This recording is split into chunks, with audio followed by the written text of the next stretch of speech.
Hello everyone, I'm Mustafa. Today I continue to bring you a detailed summary of the Chainsaw Man series. After Denji was killed by the zombie devil, Pochita sacrificed his heart to bring Denji back to life, and thus Chainsaw Man was born.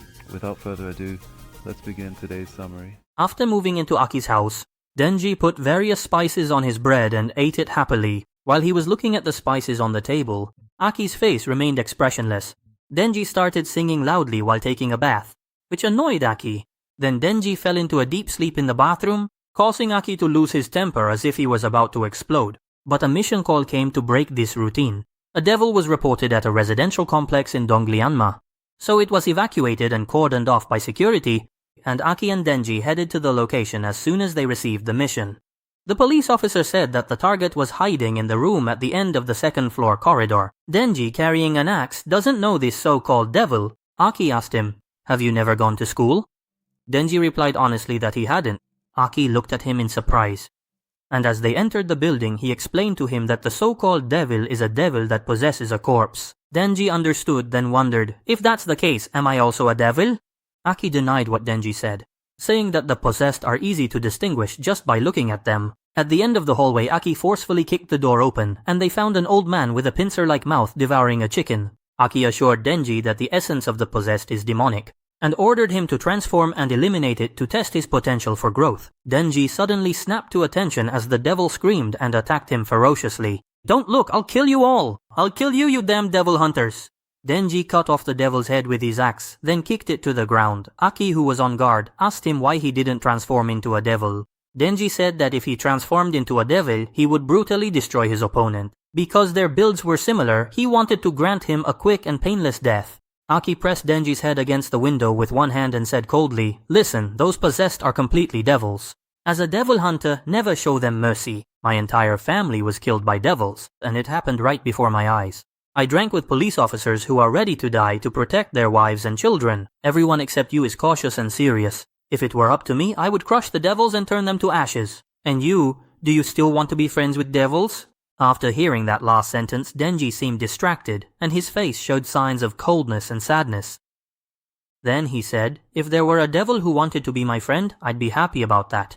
Because I don't have any friends at all. I'll remember your words." After Aki Hayakawa left, Denji squatted down next to a pile of study materials. In fact, the only reason he didn't transform into a devil earlier was simply because he didn't want blood to splatter on those materials. And as a prize for solving his problem quickly, Denji didn't hesitate to take those materials for himself. He opened one of the books and glanced at it. Denji said, "Very good.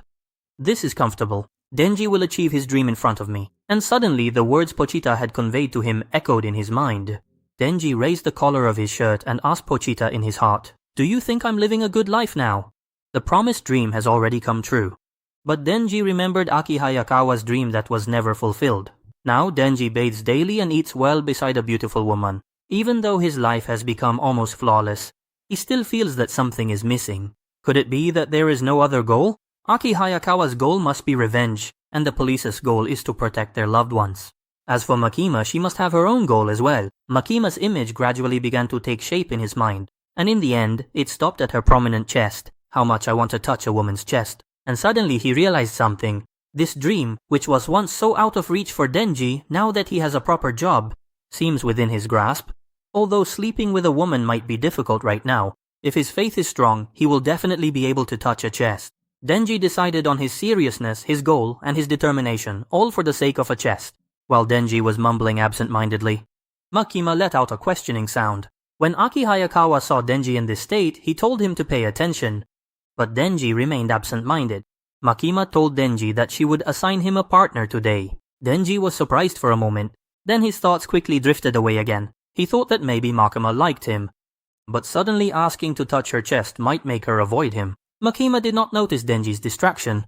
She went on to tell him that public security agents usually work in pairs on small tasks and patrols. As someone's footsteps draw near, Denji turned around to look. Makima warned him that the one coming was a human demon. "It is.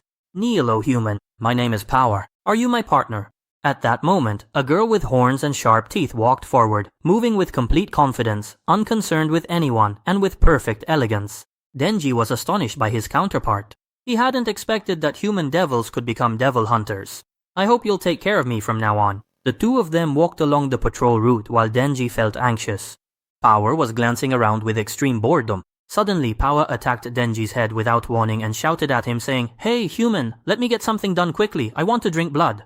Denji's face remained expressionless and he paid no attention to Power. Instead, he muttered to himself that as long as Power looked pretty, he could tolerate anything from her as long as it wasn't too much. But the problem now is, how can I touch her chest? Devil hunters like others were targets for extermination, but due to Power's rationality, she joined Hayakawa's unit.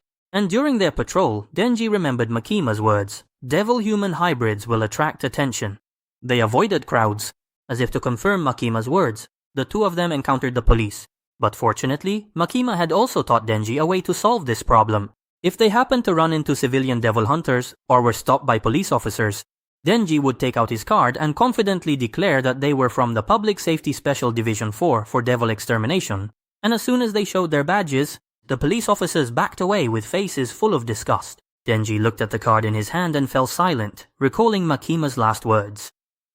She had said before that this was an experimental unit, and if they didn't achieve any results, it would soon be dissolved by the officials. As for the consequences then, you all know them very well, don't you? After a long patrol, they didn't even see a single hair of a devil. Denji sat on the wall grumbling. Power boasted that it was all thanks to her, since she used to be a terrifying devil. The devils ran away, scared of her scent. Denji worriedly wondered, "So, are we going to go back empty-handed?" At that moment, he remembered that Makima had made Aki put them on the same team. And in his mind, he pictured the unpleasant features of Aki Hayakawa. Denji thought that Aki had set him up in order to force him to resign. Suddenly something caught Power's attention, and excitement appeared on her face. She had smelled blood. Before Denji could ask, Power dashed off like lightning, astonishing him with her speed. Power was shouting as she charged forward. "Let's settle this!" The moment she leapt from the building, blood gushed from her wrist and hardened into a massive hammer that Power grabbed with both hands. Below the tower, a man holding a long sword was on the phone. "The evacuation of the crowds and the closure of the site have been completed. Lima Station. Please send backup quickly. It's the sea creature devil. The sea devil." "Yes," I said, "it is." And before he could finish speaking, someone fell from the sky and crushed the sea creature devil into a mass of flesh. The man looked at this scene in astonishment, then laughed saying, "Ha ha ha ha. Did you see that? That's the power of Grandpa." Power, drenched in the devil's blood, screamed with wild excitement. Makima, who was puzzled, told the two that civilian devil hunting hinders their work and usually warrants arrest. She warned Power to think before acting and asked Denji to keep her in check in the future. Denji was upset because he had nothing to do with it. Makima explained to Power that, as a blood devil, she excels at using blood, but she's too excitable and not suitable as a devil hunter. Power panicked and trembled, pointing at Denji, and claiming he was the one who ordered her to kill, which left him completely bewildered. Denji hurried to clarify that he hadn't said anything and that Power was blatantly lying without any shame. But Power didn't give up and continued to accuse Denji. At that moment, he saw her true face and asked Makima to arrest this devil for defamation. But Power didn't care and kept insulting him. This made Denji a little angry, especially since the other party was speaking to him arrogantly and condescendingly. But when Makima spoke, Power became terrified and both of them immediately fell silent. Makima said that it doesn't matter who's right or wrong, she just wants to see both of them achieve something. "Are you both ready to work for me?" Makima said this sentence calmly. Power quickly jumped in and announced her agreement, while Denji just looked on in astonishment from his side. The two of them arrived at a place with a vending machine. At that moment, Denji temporarily set aside the idea of touching a chest. Meanwhile, the meowing of a cat caught Power's attention. Denji grabbed his drink, muttering that being able to drink juice felt like a dream. But if things keep going like this, he might lose more than just the ability to drink juice in the future. And with this deceitful Power, he was completely unable to cooperate with her. Power reached out her hand to pet the cat's face and she looked sad. The only one who gets close to him is the cat. He hates humans due to his innate nature as a devil, and he also hates his own kind for kidnapping his little cat. Denji looked at him with some surprise. Unfortunately, before he could save his little cat, he was captured by Makima. He thinks his cat might be dead. Power told Denji that she was willing to do anything humans asked as long as she could save her cat. But humans will never understand this kind of feeling. Denji said it was boring, but he would do anything in exchange for touching a chest. Power sighed regretfully, for humans truly do not understand. Denji remembered Pochita and thought that if it were a dog instead of a cat, he would understand. Power suggested that if he saved her cat, she would let him touch her chest. Denji's eyes widened and he froze in place. He closed his eyes and remained silent for a moment. Denji's face filled with anger. He clenched his fist tightly and gritted his teeth, saying angrily, "That damn devil!" Power felt a bit surprised. She hadn't expected Denji's reaction to be this intense. How dare he kidnap your cat? How shameless and bold, it's absolutely unforgivable. As a devil hunter, I will never let him get away without punishment. I'll kill that devil for you. Alright, that was all the content from episodes 4 to 5 of Chainsaw Man. To follow more, subscribe and interact with us.